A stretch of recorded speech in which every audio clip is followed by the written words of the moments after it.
उत्तर प्रदेश के गोरखपुर से एक ऐसी खौफनाक और दिल दहला देने वाली खबर सामने आई जिसने मानवीय रिश्तों को तार तार कर दिया।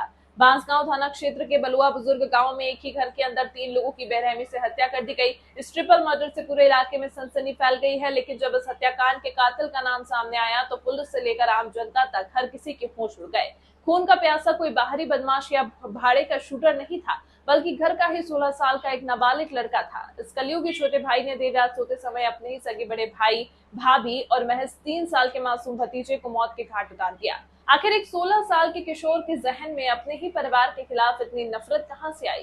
क्यों उसने पूरे हंसते खेलते परिवार को खत्म कर दिया? आइए आपको दिखाते हैं इस पूरी ग्राउंड रिपोर्ट में। ये खौफनाक वारदात 21-22 जून की दरमियान रात करीब 3 बजे की है, जब बलुआ गांव में हर कोई गहरी नींद में सोया हुआ था। घर के एक कमरे में अमित गुप्ता, उनकी पत्नी रंजना और उनका 3 साल का बेटा रेयान सो रहे थे। तभी कमरे में दाखिल होता है घर का सबसे छोटा बेटा, जिसकी उम्र महज 16 साल है। नाबालिग के हाथ में लोहे की रॉड और एक धारदार हथियार था। उसने सोते हुए भाई, भाभी और मासूम बच्चे पर ताबड़तोड़ हमला करना शुरू कर दिया।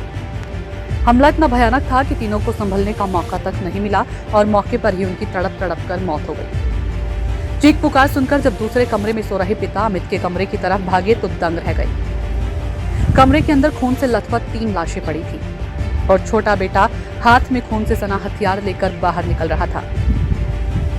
घटना की सूचना मिलते ही वरिष्ठ पुलिस अधीक्षक डॉक्टर कौस्तुभ और एसपी दक्षिणी दिनेश कुमार पूरी भारी पुलिस बल और फॉरेंसिक टीम के साथ मौके पर पहुंचे। पुलिस ने तत्परता दिखाते हुए आरोपी नाबालिग को उसी के कमरे से आला कत्ल के साथ हिरासत में ले लिया।